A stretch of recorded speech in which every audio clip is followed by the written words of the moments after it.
อยู่ในเวลาพระสูตรว่ามีอานิสงส์มีผลหลายกว่าการที่ผู้คนถวายสังฆทานแด่พระ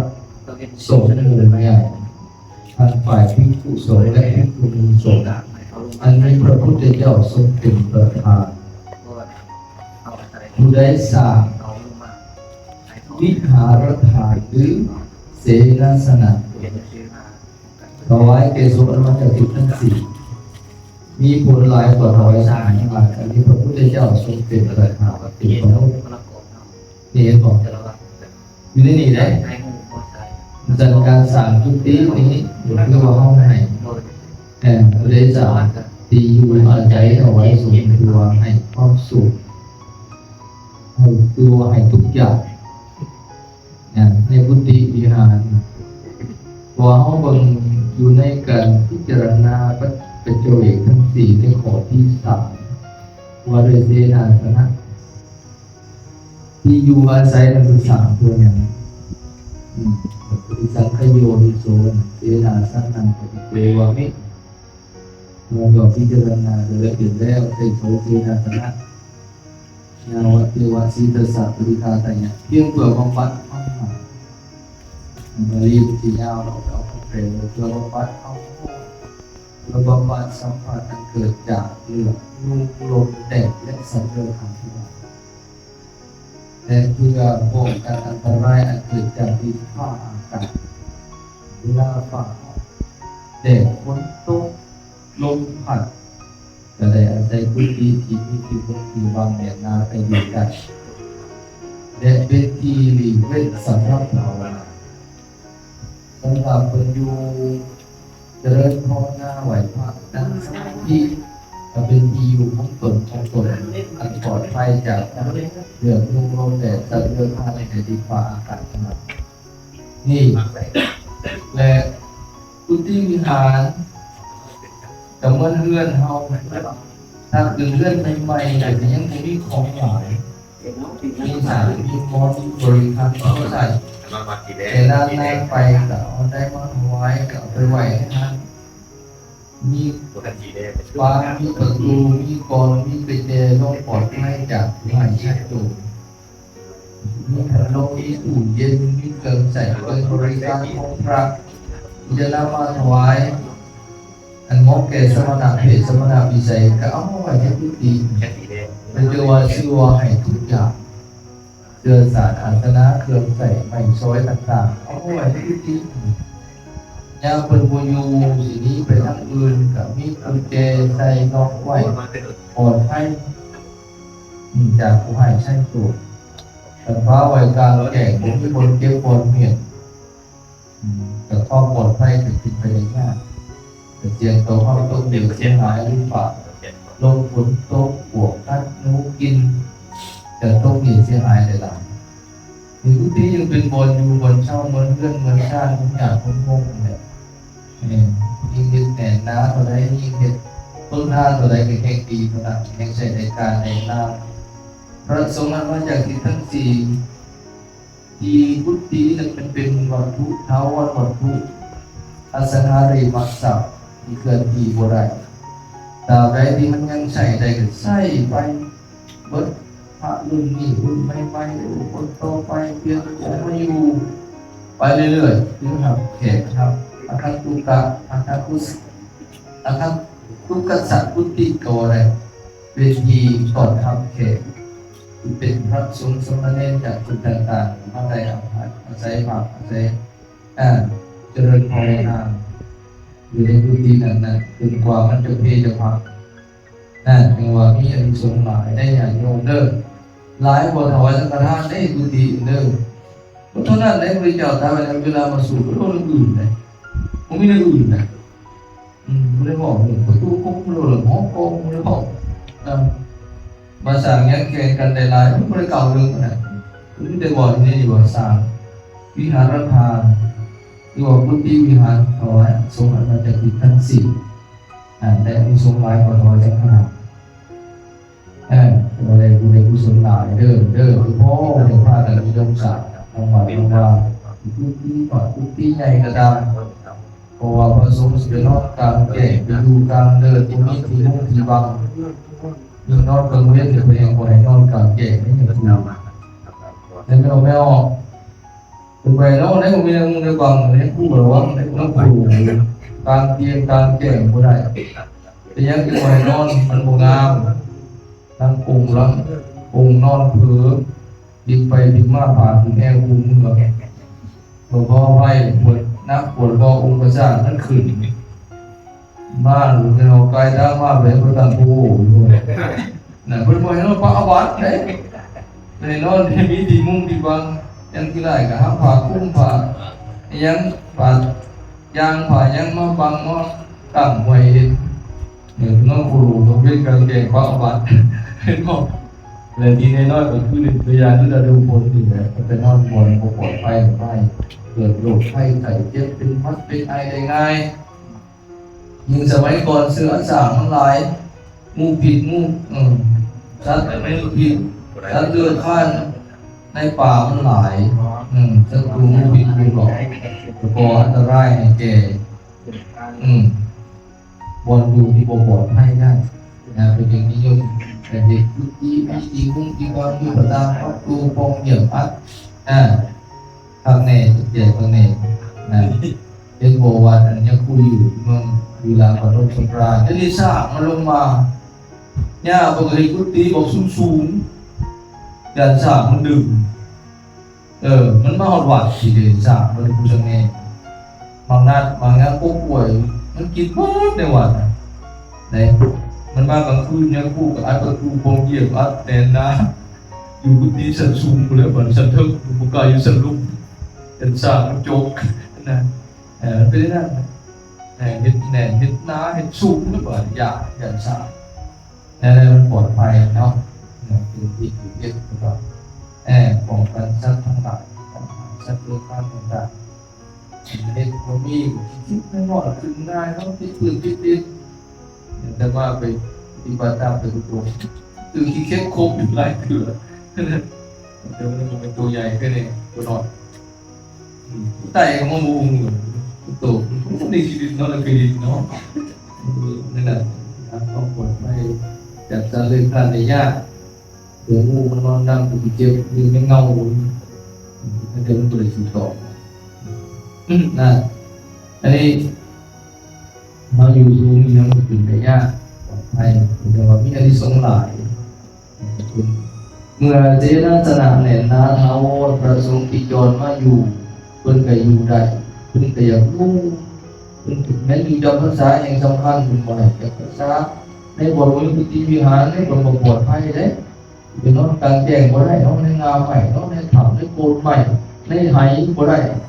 เพิ่นต้องอยู่กุฏิหรืออย่างนั้นก็ได้ถ้ำที่มีที่มุมที่บางปลอดภัยจากฝ่าฝนลมแดดแต่ว่าอยู่วัดดีกุฏิรองรับผู้อยู่ได้พระสงฆ์จะจรมาอยู่มาพักมาอาศัยญาติโยมพวกพระสงฆ์ได้ว่าก็ได้อุปถัมภ์ประทานแต่น้อยทานบริการปัจจัยต่างๆแก่พระสงฆ์ญาติโยมกับพ่อได้บุญแต่พระสงฆ์เป็นผู้ฉลาดอ่านหูได้ทำเป็นประเทศแสดงธรรมแห่งเขาได้ยินแต่ฟังเขาก็เกิดปัญญาเกิดความรู้ในศีลในธรรมหรือนำไปปฏิบัติถึงขันธ์ปฏิบัติธรรมนั่นย้อนว่ามีเสนาสนะที่อยู่ในบนเรือนอยู่อาศัยแต่ผมมีก็ไปแล้ววัดแต่ผมมีกุฏินอนของผมมีไปแล้วบางคน1 2 มื้อยังได้ป่าอยู่ได้ไม่เอาแต่ว่ามีคนนอน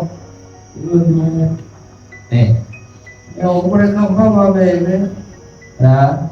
แต่ว่าไปอยู่ผ่านคนไทยก็เป็นอาสมไว้ในบ้านไว้มีบอกเป็นอาสมแต่ว่าไปผ่านเมืองจะบอกว่าเป็นอาสมไปแก้ทางเป็นดินบ้านดินร่วมนะจ๊ะเป็นลังยกผืนลังใหม่เนี่ยน้ำอันนี้ได้หอมส้มเช้าหอมให้โลกนะหอมเป็นหอมไม่หอมหนักแต่หอมส้มหอมให้ลูก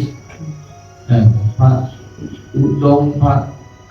แก่อันเดินมามีตีพระมันก็คือที่ว่าไปมุ่งไปเดียวพระอาสมไหมแน่เดี๋ยวได้บุญยอดเลยนะเดี๋ยวไปเอาเครื่องดองหมักข้าวดองยังหมัก อะไรน้องไม่ดองไฟฟ้าไปบังคับออกดองให้คนกินเป็นปรมาจารย์ได้เรื่องของไฟฟ้าบอกนี่มีบ้านเขาบางคนมีอยู่นะที่เราจะบอกมีสลาอยู่ที่บางบ้านยังเห็นอยู่ยังหน่อมีหน่อนะมีสลากลางบ้านไว้ให้คุณนั้นยังดูไปที่ห้องมากบางระดูบางย่างบางโอกาสมีบุญมีงานมีบุญมากนะครับมีบุญมากพอผักพอเศร้าอะไรไม่ได้บุญที่ไหนจะได้วิหารจะได้เสียนาสนะเกศชมที่ตัดเนาะนะครับขอในโอกาสบุญเด้อแล้วก็ขอสุศรัทธาทั้งหลายที่บริจาคไว้ท่านิดนึงเป็นท่าก็เลยบุญหลายด้วยกันผมเป็นที่สาธารณะร่วมชั้นตอนไปว่าสะดวกสบายอันนี้สมัยพญาอินทร์นี่ในอดีตชาติเป็นมังคามโนเราผอหมู่30 คนพากันสร้างทางจะหมู่อยู่30 หมู่ตอนที่มาเลยสร้างทางบ่เป็นน้อยเลยเอาคุ้นเอาดีเลยอีกทีนะตัดทางนะจนจะเป็นพญาอินทร์ผู้ใหญ่ในสร้างทางจนไปมาสะดวกสบายยังแดงน้ำกินน้ำใส่ทุกบนที่พักแหวนเป็นยานะคุณพระ